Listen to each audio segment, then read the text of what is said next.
Bismillahirrahmanirrahim. Assalamualaikum warahmatullahi wabarakatuh. Yang kami hormati Bapak Suad Fikriawan MA serta teman-teman yang berbahagia. Kami di sini akan membahas tentang pemikiran kontemporer Muhammad Abid Al-Jabiri.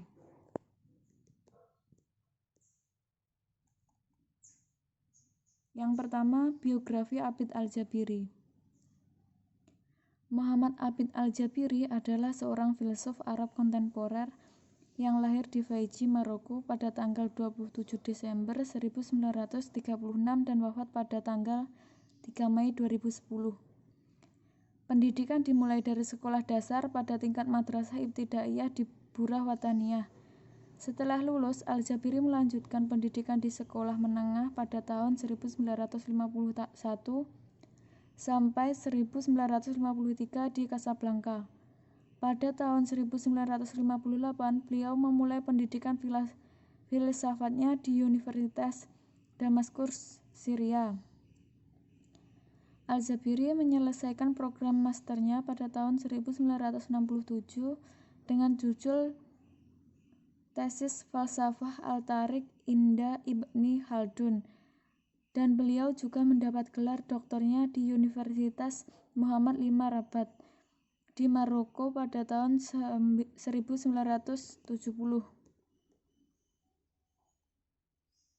Al-Jabiri pernah ikut organisasi Partai Union Nasional des Forces Populistes dan sekarang diganti menjadi nama Union Socialiste des Forces Populaires. Dan beliau juga menjadi anggota biro politik di partai tersebut pada tahun 1975. Selanjutnya, pemikiran Muhammad Abid Al-Jabiri.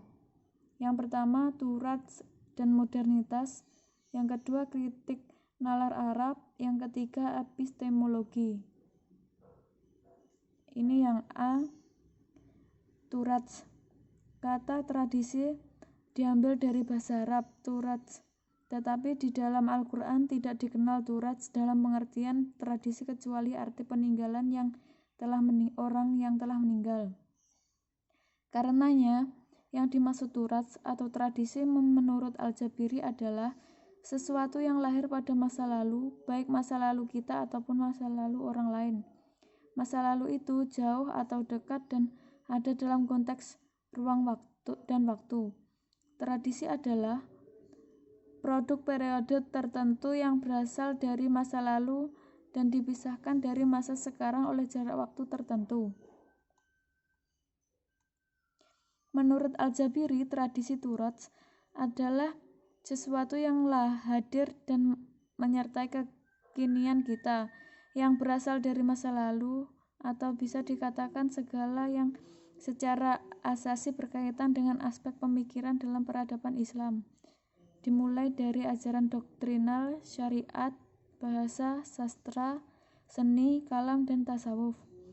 Relasi tradisi dan modernitas menurut Al-Jabiri adalah menjaga tradisi lama yang baik dan mengambil tradisi baru yang lebih baik.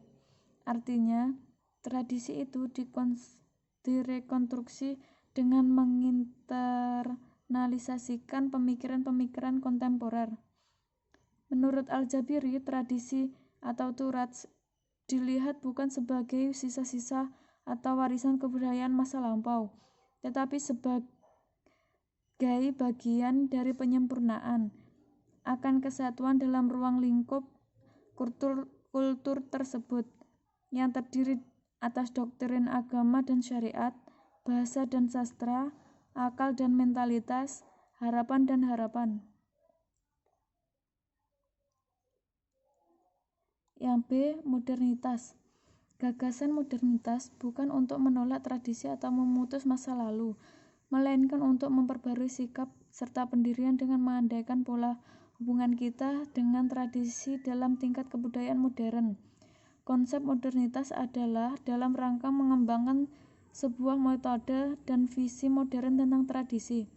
Modern adalah sebuah keharusan bagi seorang intelektual selain diri sendiri supaya dia mampu menjelaskan segenap fenomena kebudayaan serta tempat di mana modernitas muncul. Al-Jabiri mencoba menjembatani antara realitas tradisi Arab dengan modernitas yang dialami budaya Barat. Walaupun Jabiri mengakui bahwa modernitas Eropa mampu menjadi representasi kebudayaan universal, tetapi modernitas Eropa tidak mampu menganalisis realitas kebudayaan Arab yang terbentuk jauh di luar dirinya.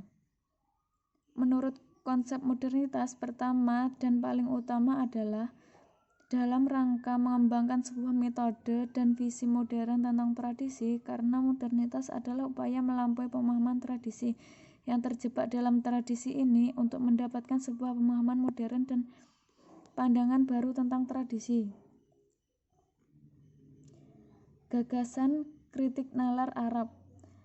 Kritik nalar Arab adalah suatu sistem penyelidikan atau penelitian terhadap sesuatu atau tradisi masa lalu dengan kacamata nalar atau akal, sehingga dengan pola tersebut mampu menyingkap hal-hal yang tersembunyi menjadi nampak dengan wajah yang baru meskipun berasal dari yang lama. Kritik nalar Al-Jabiri terfokus pada nalar Arab, bukan nalar Islam, dengan pertimbangan bahwa ia membatasi jangkauan kritiknya pada tradisi pemikiran yang menggunakan bahasa Arab dan yang lahir dalam lingkungan masyarakat Arab di lingkungan geografis dan kultur tertentu. Kritik ini ditunjukkan kepada kerangka dan mekanisme berpikir yang mendominasi kebudayaan Arab dalam babakan serta sejarah tertentu. Akal menurut Al-Jabiri. Akal atau mukawin. Akal dalam pengertian ini disebut dengan nalar atau akal murni, sesuatu yang membedakan manusia dengan hewan. Semua manusia memiliki akal tertentu. Akal al-mukawan.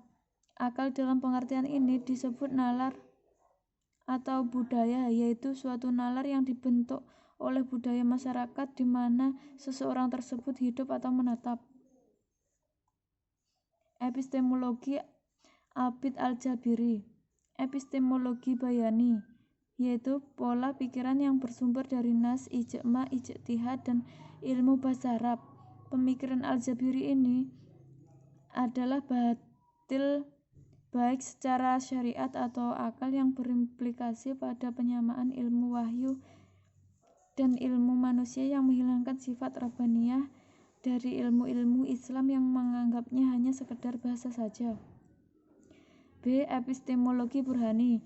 Yang dimaksud di sini adalah bahwa mengukur benar tidaknya sesuatu adalah dengan berdasarkan kemampuan manusia berupa pengalaman manusia dan akal dengan terlepas dari teks wahyu yang bersifat sakral.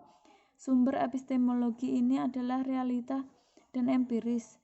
Dalam sosial dan humanitis, dalam arti ilmu adalah diperoleh dari hasil percobaan, penelitian, eksperimen, baik di laboratorium ataupun alam nyata, baik yang bersifat sosial maupun alam. C. Epistemologi irfani, yaitu dengan memasukkan sufisme, pemikiran sufi Syiah, penafsiran esoterik terhadap Al-Quran, dan orientasi filsafat iluminasi. Kesimpulannya, kontribusi penting Al-Jabiri adalah: yang pertama, ia telah mengenalkan kepada kita berbagai konstruk nalar yang berkembang di dunia Islam. Kedua, dengan konsep kritik akal Arab ini, berarti Al-Jabiri membuktikan bahwa setiap cara berpikir tertentu punya kecenderungan yang menonjol. Jika akal bayani mendominasi dalam peradaban Islam, sudah bisa dipastikan bahwa kecenderungan tekstualistik akan sangat kuat. Sebaliknya, jika yang berdominasi adalah cara kerja akal burhani, seperti yang dapat kita lihat dalam periode kegemilangan Islam, kecenderungan rasionalistik akan sangat kuat dalam perkembangan ilmu pengetahuan. berdasarkan konsep Al-Jabiri. Sekarang umat Islam Indonesia didominasi oleh akal bayani dengan segenap manifestasi keilmuan. Artinya kecenderungan tekstualistiklah yang kini sangat kuat. Untuk itu kecenderungan ini harus kita hilangkan, atau sekurang-kurangnya diimbangi dengan kecenderungan yang lebih rasionalistik dan intuitif.